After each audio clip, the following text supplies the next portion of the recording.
Yeah, I mean, I think that this isn't the first time that we've seen, a White House that has went to war with the media community. I mean, we saw it in the 1960s with Well, Nixon. I like this mean, though. Oh, Nixon was Nixon was even like this? was even worse. I mean, again, the whole thing behind Watergate was because he didn't really trust people, and he hired a bunch of guys to go break into the Democratic National Headquarters to tap the phones. And Nixon was also, a lot of people knew that Nixon also would tap the phones of a lot of reporters back then too. So I mean, this isn't, and there's been other times in history where a president has taken an aggressive stance against the media. Trump certainly is a different kind of president. There are a lot of people in my party, including myself, that oftentimes wish that he would tone down the rhetoric and some of the combative nature that he has with the media. If you look at the press conference that he did this past Thursday. Now, I will say that there's a part of what Trump's doing, and this is the appeal that Trump has to his base. A part of what he's doing is also very stylistic. A lot of people like to see the president engage the media the way he does. He is very transparent. He is someone that just certainly says exactly what he's thinking. And I think there's a lot of people that are attracted to that. But I also think that this whole rise of Trump sort of fits in with what's been going on in just the media world as a whole. I mean, we just consume so much more information today than we used to.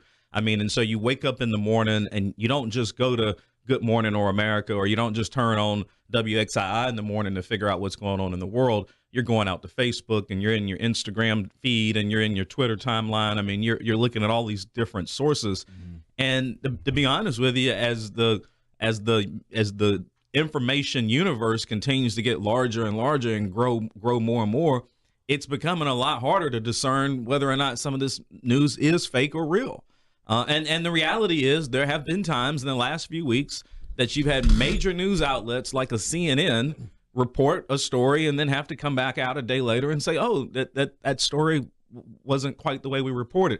There was a story that came out in the past week that said that intelligence officials was withholding briefings and information from the president. It was in the Wall Street Journal, of all places, one of the most respected media institutions out there. Well, they had to come out a day later and recant and say, oh, sorry, we got that wrong. That story wasn't quite that way. So I think what Trump is doing, and you can say it's right, wrong, or indifferent, what Trump is doing is he is exploiting the fact that sometimes the media does get it wrong, and he's basically taking that message to his base, and he's rallying them with it. I think the problematic part of it is just like calling everything fake, and you just like, I know that he said certain outlets specifically, but then it really does take, like, working at like there's people who are saying that we're fake news and all that, and it's charging and we're real people that live in your community that that's really trying to do a job.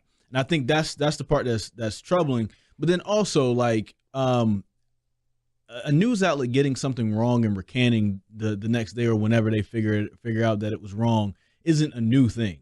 You know what I'm saying? Like, that happens a lot because at the end of the day, we're humans, and you get a piece of information, or you go with a source that says that this is true, only to find out that you've trusted before, only to find out that they swayed you on this particular thing. So then that goes away. That's something that happens a lot. That's been happening for years, for the centuries. I mean, since the media community was born. Here's the difference.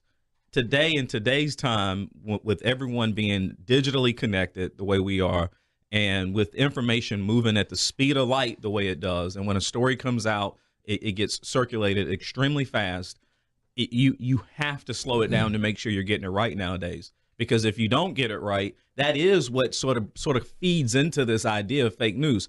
I mean, you had a major, I won't say the name, but you had a major publication out of Raleigh in the past week report that Trump was talking about sending in the National Guard to round up illegal immigrants here in North Carolina. They printed this. The National Guard actually came out the next day and said that was not true. No, that memo or that document hasn't been circulated.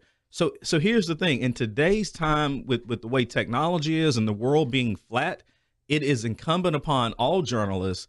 They're going to have to slow it down. They're going to have to make sure they get it right, because if they don't get it right, that only continues to feed into this narrative that I think Trump has created and created a lot of energy around. I'm actually going to step in here and talk real because this is getting crazy. Forget about everything Mr. Cash just said. Trump is actually saying that news that doesn't benefit him is fake.